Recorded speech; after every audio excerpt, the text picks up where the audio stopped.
الحمد للہ رب العالمین والصلاة والسلام علی اشرف الانبیاء والمرسلین وعلی آلہ واصحابہ اجمعین۔ قال اللہ تعالی وتبارک فی القرآن المجید والفرقان الحمید۔ بسم اللہ الرحمن الرحیم۔ لا اقسم بہذا البلد وانت حل بہذا البلد ووالد وما ولد لقد خلقنا الانسان فی کبد۔ صدق اللہ مولانا العظیم وصدق رسولہ النبی الکریم الرؤوف الرحیم۔ اللہم نور قلوبنا بالقرآن وزین اخلاقنا بالقرآن وادخلنا الجنۃ بالقرآن ونجنا من النار بالقرآن۔ قال اللہ تعالی وتبارک فی شان حبیبہ مخبرا وآمرا ان اللہ وملائکتہ یصلون علی النبی یا ایہا الذین آمنوا صلوا علیہ وسلموا تسلیما۔ اللہم صلی علی سیدنا و مولانا محمد معدن الجود والکرم صلاۃ و سلاما علیک یا سیدی یا رسول اللہ۔ میں نے آپ کے سامنے قرآن مجید کے جو کلمات تلاوت کیے ان میں اسی حقیقت کو بیان کیا گیا۔ لا اقسم بہذا البلد، آغاز ہوا شہر مکہ کی قسم سے۔ قسم ہے مجھے اس شہر کی، پھر وجہ قسم بھی بیان کی۔ وَأَنْتَ حِلٌّ بِهَذَا الْبَلَدِ، مجھے اس شہر کی قسم اس لیے کہ محبوب اس شہر میں تو جو بستا ہے، تیرا بسیرا ہے اس شہر میں، اس شہر کی گلیوں نے تیرے قدم چومے ہیں اور تیرے انفاس کی مہک اس کی فضاؤں میں بسی ہے، اس لیے مجھے قسم کہ یہاں تم رہتے ہو۔ اللہ اکبر۔ علماء کے مابین اس بات پر اختلاف ہے کہ مکہ المکرمہ افضل ہے یا مدینہ النبی صلی اللہ علیہ وآلہ وسلم افضل ہے۔ ایک علمی اختلاف ہے۔ بعض نے کہا مکہ المکرمہ افضل ہے، دلائل دیے، بڑا وزن ہے دلائل میں۔ بعض نے کہا مدینہ الرسول صلی اللہ علیہ وآلہ وسلم افضل ہے، دلائل دیے، بڑا زور ہے دلائل میں۔ لیکن شیخ عبدالحق محدث دہلوی علیہ رحمہ اسی آیت سے روشنی لے کر کے لکھتے ہیں کہ جب حضور مکے میں تھے تو مکہ افضل تھا، جب مدینے آ گئے تو مدینہ افضل ہو گیا۔ جدھر جدھر سے وہ گزرتے گئے مجد و شرف بھی پیچھے پیچھے رہا۔ چند لمحوں کے لیے ٹھہرے تھے تم جس پیڑ کے نیچے۔ نشور وحدی کا لہجہ دیکھیے کتنا دل آویز ہے۔ چند لمحوں کے لیے ٹھہرے تھے تم جس پیڑ کے نیچے، سنا ہے آج تک اس پیڑ کا سایہ مہکتا ہے۔ تو مکے میں ہیں تو مکہ افضل، مدینے میں ہیں تو مدینہ افضل۔ تو شرف ان کے وجود مسعود سے ہے۔ وہ جدھر جدھر سے گزرتے جائیں گے وہاں ہی نور پھیلتا چلا جائے گا۔ اور پیر نصیر الدین علیہ رحمہ کا لہجہ یہاں کتنا خوبصورت دکھائی دیتا ہے۔ ایک بار وہ جدھر سے گزرے ہیں نصیر، ایک بار وہ جدھر سے گزرے ہیں نصیر، بار بار ادھر سے بہار گزری ہے۔ تو کہا کہ قسم ہے مجھے اس شہر کی، یعنی شہر مکہ کی۔ کیوں اس شہر کی قسم؟ وَأَنْتَ حِلٌّ بِهَذَا الْبَلَدِ، کہ محبوب اس شہر میں تمہارا قیام ہے، اس شہر میں تمہاری رہائش ہے، تمہارے انفاس کی مہک ہے اس شہر کی فضاؤں میں، اور تمہارے قدموں کو چھوا ہے اس شہر کی گلیوں نے، اس لیے قسم کہ یہاں آپ رہتے ہو۔ وَوَالِدٍ وَمَا وَلَدَ، اور قسم ہے باپ کی، اور قسم ہے جو اس کی اولاد ہے۔ والد سے مراد کیا ہے اور ما ولد سے مراد کیا ہے؟ تو اس کے بارے میں ایک قول یہ ہے کہ والد سے مراد حضرت ابراہیم علیہ السلام ہیں، اور ما ولد سے مراد حضور علیہ السلام جو ان کے فرزند ہیں۔ ایک قول کہ والد سے مراد حضرت آدم علیہ السلام ہیں، اور ما ولد سے مراد ان کی ساری ذریت اور نسل ہے۔ تیسرا قول کہ والد سے مراد حضور علیہ السلام ہیں، اور ما ولد سے مراد حضور علیہ السلام کی ساری امت، حضور علیہ السلام کی ساری آل اطرت، حضور کے اصحاب۔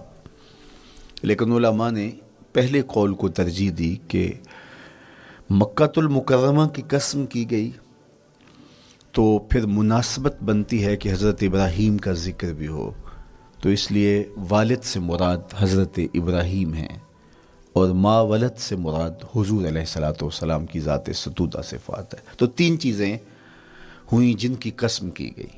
سب سے پہلے شہر مکہ کی قسم کی گئی، پھر حضرت ابراہیم علیہ السلام کی قسم کی گئی، اس کے بعد حضور علیہ الصلوۃ والسلام کے مبارک وجود کی قسم کی گئی۔ تین قسمیں کر کے کہا کیا گیا، چونکہ جو خالی ذہن شخص ہو، جب اس کو کوئی بات بیان کی جائے تو قسم سے آغاز نہیں کیا جاتا۔ متردد الذہن کو کوئی بات کرنی ہو تو قسم سے آغاز کیا جاتا ہے، یا پھر آپ جس مضمون کو بیان کرنے جا رہے ہیں وہ اتنا اہم ہے کہ اس کی اہمیت کو اجاگر کرنے کے لیے آپ کو قسم کرنا پڑتی ہے۔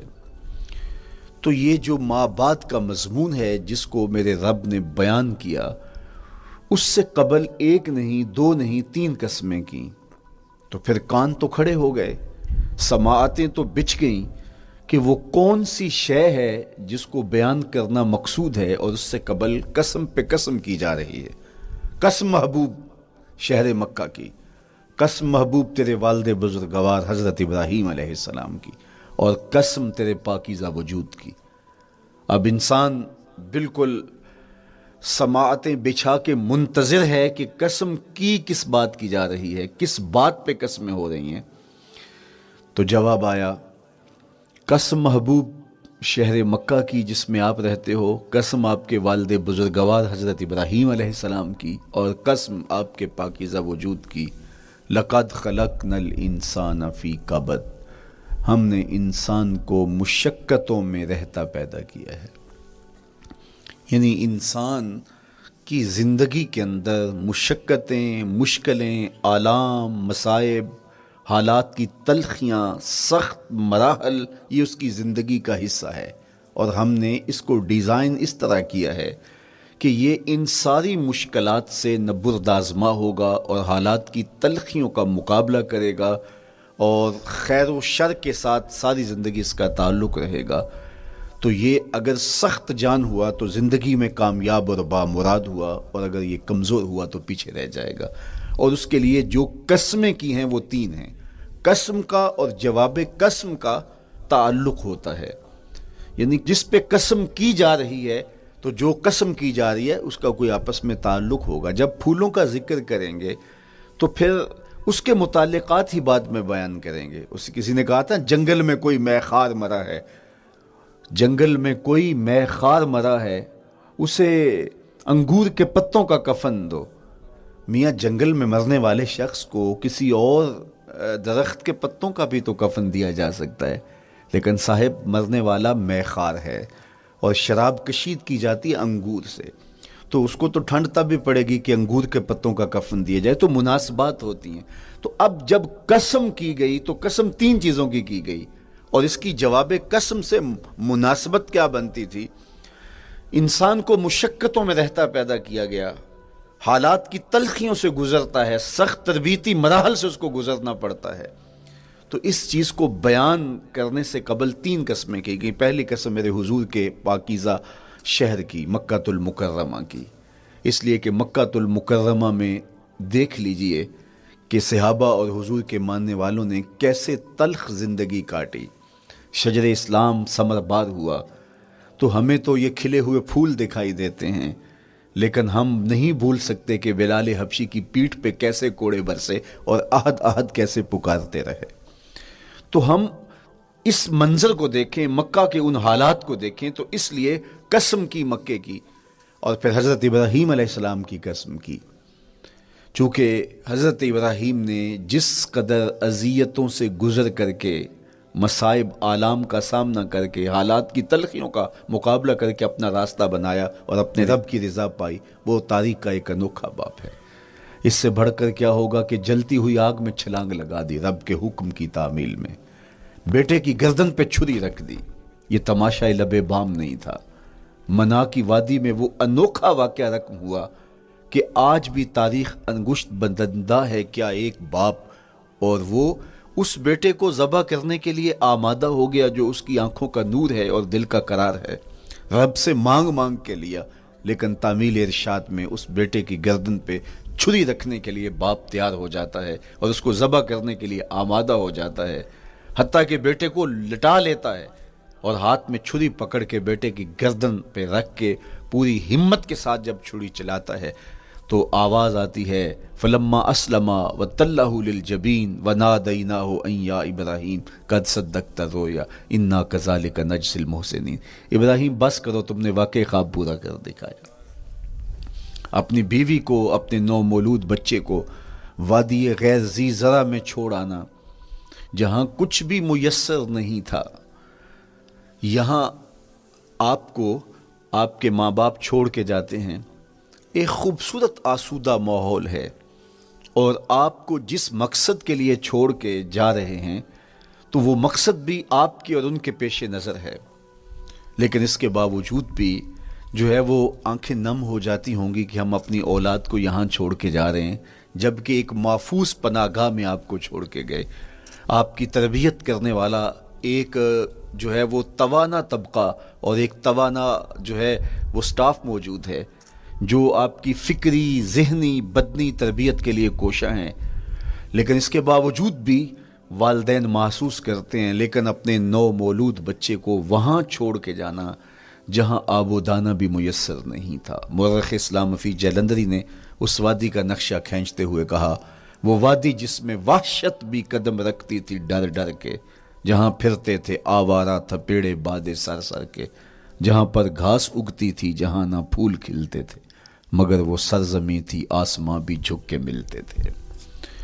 تو اس وادی میں چھوڑ کے آنا، حضرت ابراہیم نے جو امتحانات دیے، اس لیے ان کی قسم کی، چونکہ جواب قسم کا تعلق بنتا ہے تو قسم ابراہیم کے پاکیزہ وجود کی کہ جنہوں نے دکھ سہے، تکالیف آلام گوارا کی، لیکن پائے ثبات میں لغزش نہیں آنے دی۔ تیسری قسم میرے حضور کے پاکیزہ وجود کی فرمایا جتنے دکھ مجھے دیے گئے، جتنی اذیتیں مجھے پہنچائی گئیں، اتنی کسی کو نہیں دی گئیں۔ پیدا ہوئے تو حضور کے باپ کا سایہ سر پہ نہیں تھا، پھر اس کے بعد حضور مختلف مراحل سے گزرے۔ 6 سال کی عمر میں ماں کا انتقال ہو گیا۔ جب راہ حق میں لوگوں کو دعوت رشد و ہدایت دینے نکلے تو جو لوگوں کے رویے تھے اور جو اذیتیں لوگوں نے پہنچائیں وہ ایک الگ باب ہے۔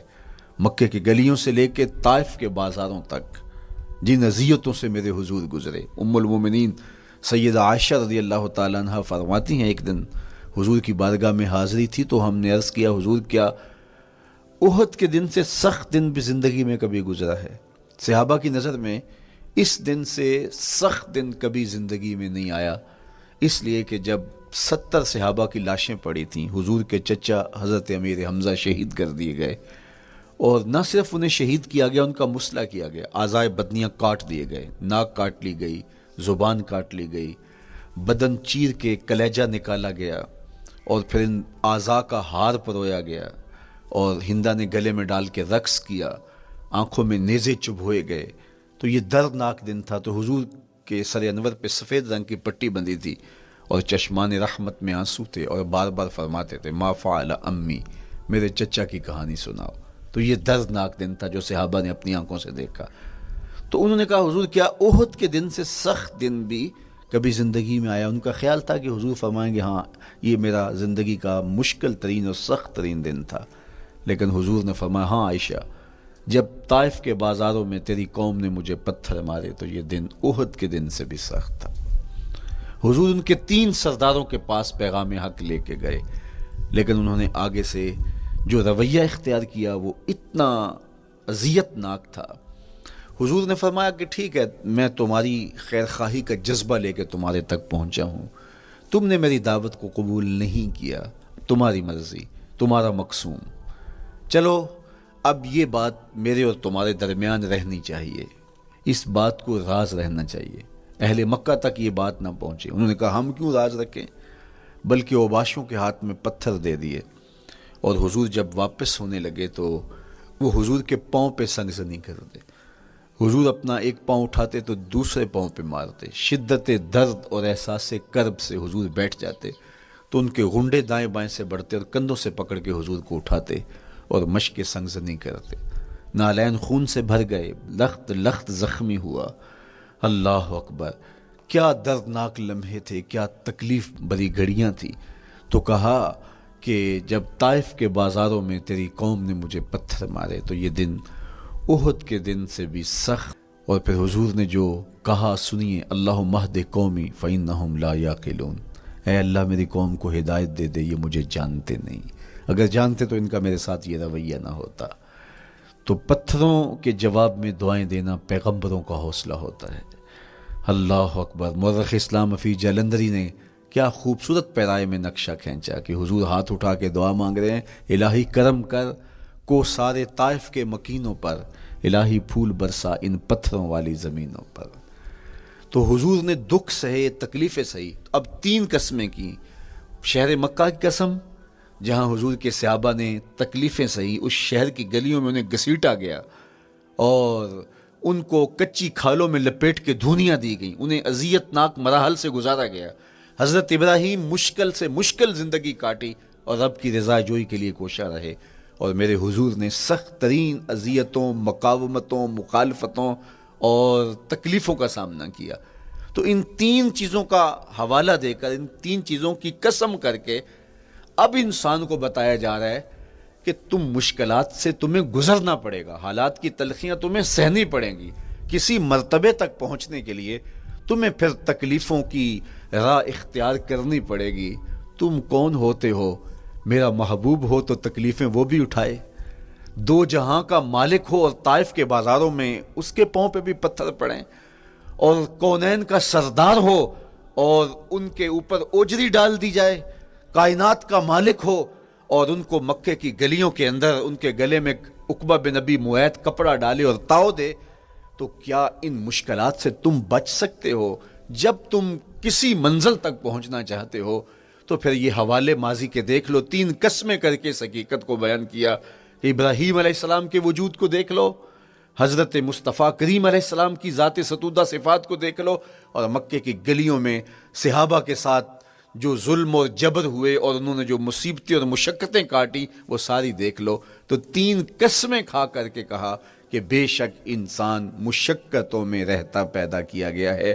اس لیے قافلہ انسانی کے وہ افراد جو کسی منزل کے متلاشی ہوتے ہیں، جو جستجو کی زندگی بسر کر رہے ہوتے ہیں، ان کو پھر مشکلات سے گزرنا پڑتا ہے اور حالات کی تلخیاں ان کو گوارا کرنا پڑتا ہے، کشاکش حیات سے ان کو ٹکرانا پڑتا ہے، اور ان کو آگے بڑھنے کے لیے ان کو تکلیفوں سے گزر کر کے، جان گسل مراحل سے گزر کر کے پھر منزل کی طرف عازم سفر ہونا پڑتا ہے.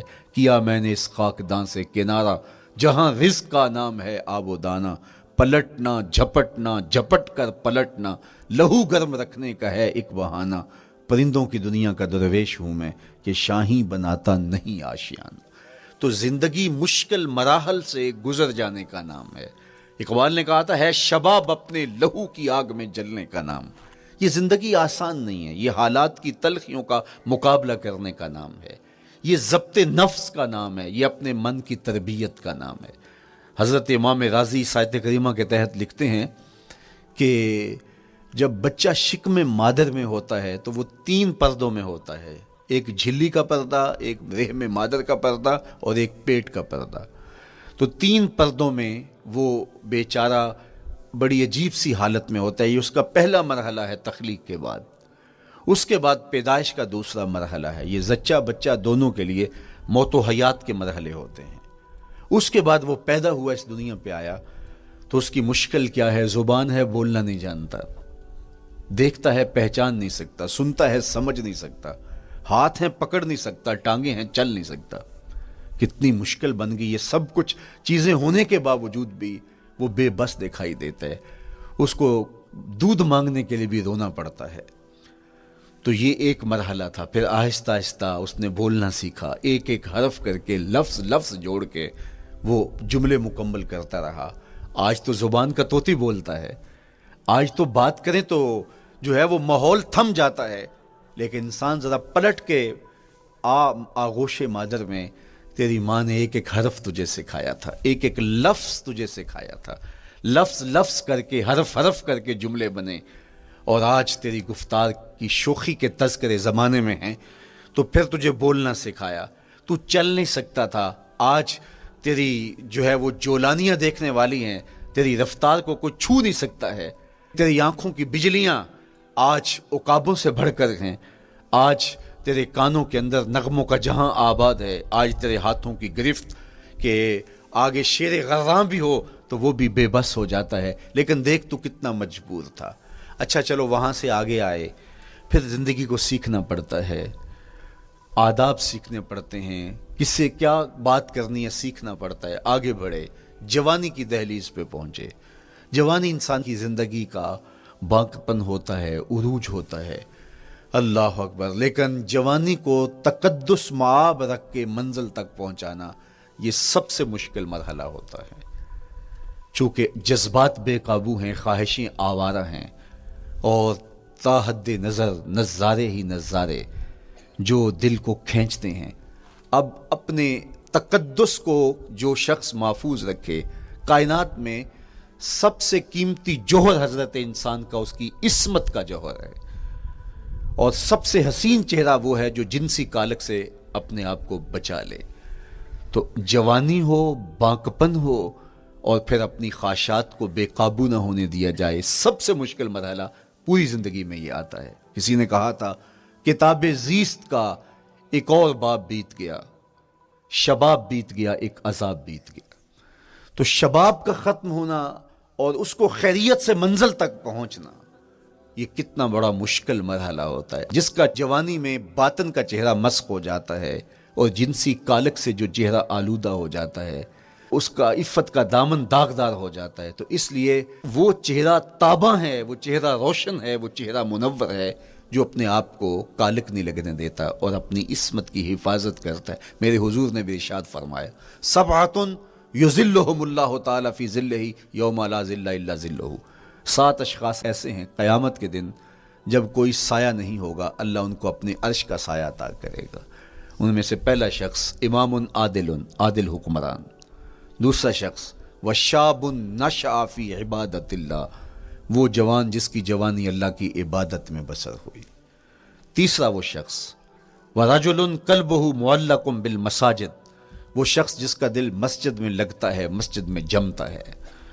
اور چوتھا شخص ورجل دعته امرأة ذات منصب وجمال فقال انی اخاف اللہ، وہ شخص جس کو دعوت گناہ ملی اور حسن قدموں میں بچھنے کے لیے بیتاب ہوا، اور اس نے کیا کہا، انی اخاف اللہ، میں اللہ سے ڈرتا ہوں، میرا اللہ مجھے دے۔ آج ہم ان جگہوں پہ بھی جھوٹ بولتے ہیں جہاں جھوٹ بولنا ہماری مجبوری بھی نہیں ہوتی، چونکہ یہ ہماری فطرت ثانیہ اور عادت بن چکا ہے، اور ہم اس کو برا ہی نہیں سمجھتے، جبکہ جھوٹ جب کوئی شخص بولتا ہے، حدیث پاک میں آتا ہے اس کے منہ سے بدبو نکلتی ہے، رحمت کے فرشتے 1 میل دور ہٹ جاتے ہیں اس سے۔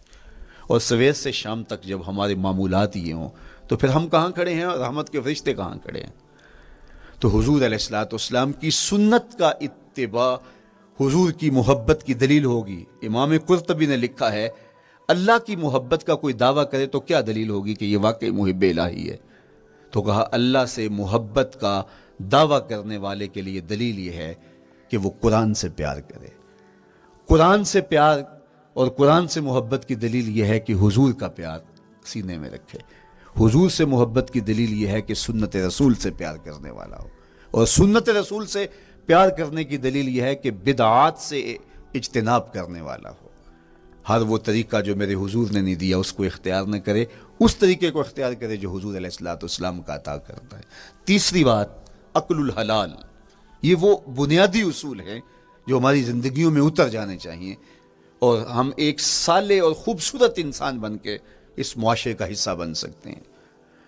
عقل حلال زندگی میں شامل ہو تو زندگی کو جمال نصیب ہوتا ہے، اور باطن اور ظاہر کو طمانینت نصیب ہوتی ہے۔